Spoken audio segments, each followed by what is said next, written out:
Les filtres de diffusion. Peut-être l'un des éléments les plus importants pour transformer ta caméra ou ton objectif en quelque chose d'incroyable. Alors pour aujourd'hui, je vais prendre le temps, ou en tout cas, tu vas prendre du temps pour analyser chaque image qui vont défiler plus tard dans cette vidéo. Fin 2019, j'ai été l'un des premiers à parler des filtres de diffusion sur le YouTube francophone. Je t'ai parlé de l'utilité ainsi que de mon retour d'expérience. Depuis fin 2019, mon avis a encore évolué dessus.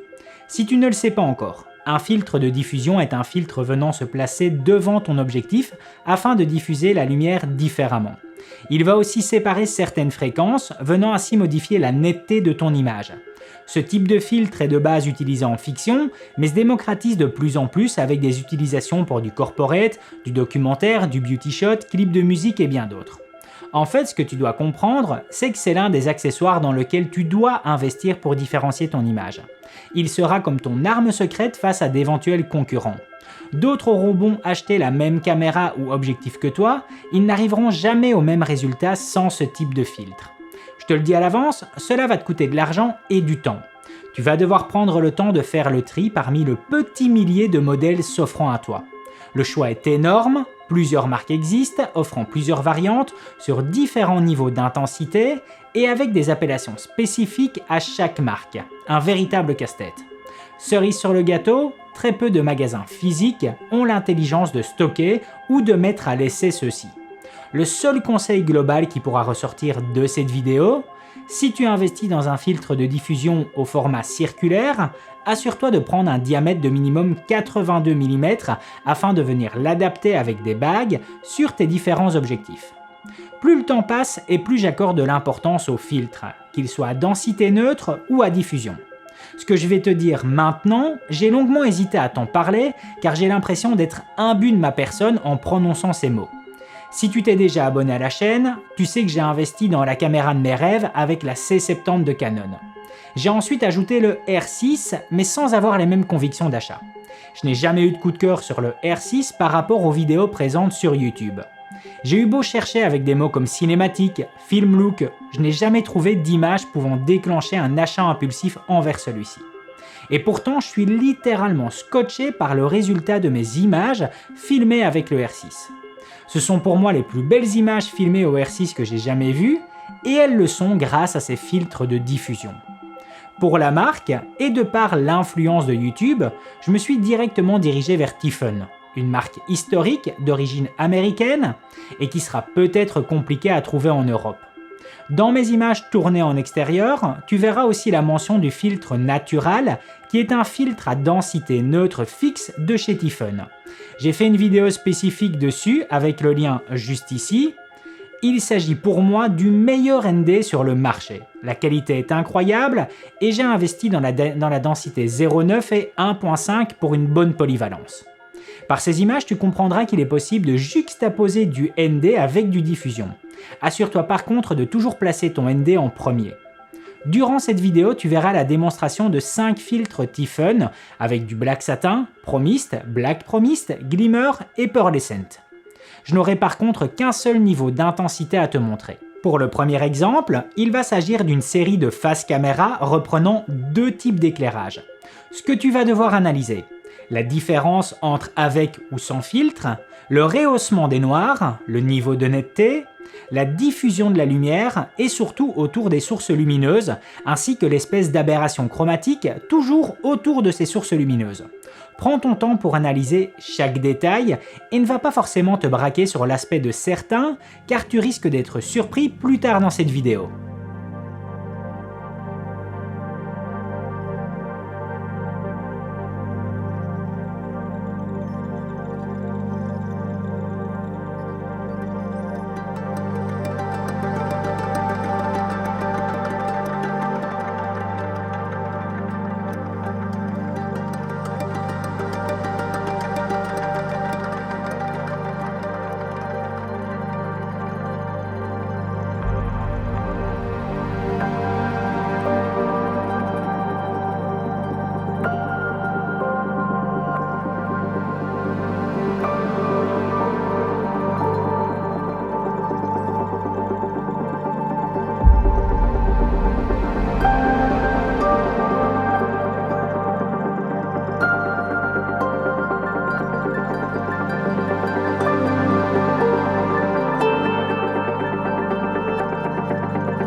Par rapport à ce premier test, je peux par exemple te dire que je suis ultra fan du Glimmer et du Black Satin.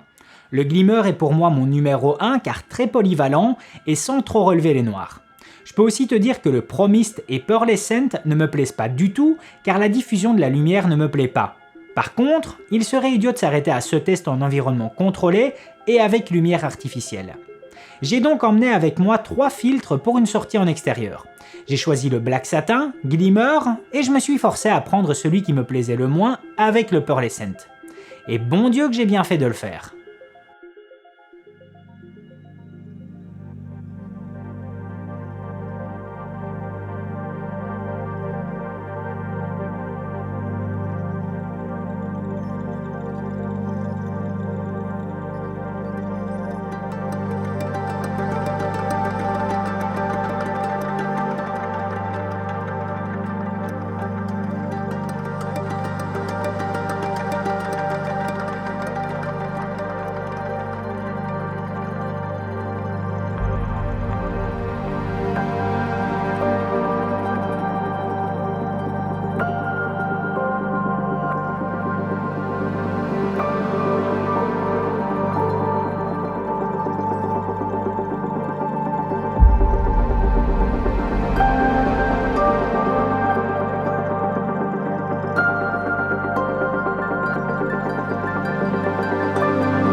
Avec cette deuxième série d'exemples, j'espère que tu auras compris le message que je désire faire passer. La raison que je suis à présent fan du Glimmer est parce que c'est celui qui m'offre le meilleur rendu dans la polyvalence. Il améliore mon image, mais sans pour autant prendre une direction artistique bien précise. Par contre, le Pearlescent, et avec une lumière bien dirigée, viendra clairement modifier le look de mon image avec une direction bien précise. Il pourra même modifier la perception que nous avons du bokeh. Un modèle comme le Pearlescent devra être réfléchi avant d'être utilisé. Son rendu est par contre incroyable. Comme tu as pu le voir à travers cette vidéo, chaque filtre modifie l'image d'une façon bien précise. Ne me demande pas conseil sur lequel acheter car je ne connais pas tes besoins. Regarde attentivement les différences sur la série d'exemples face caméra afin de comprendre ce qui pourrait le mieux te correspondre. Et n'hésite pas à me dire en commentaire celui que tu trouves le plus intéressant. Mon plus grand souhait serait de voir arriver ces filtres à l'essai dans l'ensemble des magasins afin de pouvoir mieux choisir. Et d'ailleurs, pour y arriver, n'hésite pas à partager cette vidéo avec ton revendeur local afin que celui-ci puisse prendre conscience de l'importance du produit. Tu auras beau changer de caméra chaque année ou prendre l'objectif le plus cher, sans un filtre ND parfait ainsi qu'un filtre de diffusion, tu n'auras jamais le résultat que tu espères vraiment. Voilà, je pense avoir fait le tour de tout. Si la vidéo t'a plu, n'hésite pas à mettre un gros pouce bleu, ça me fait super plaisir. Et puis à t'abonner pour être tenu au courant des prochaines sorties. A plus!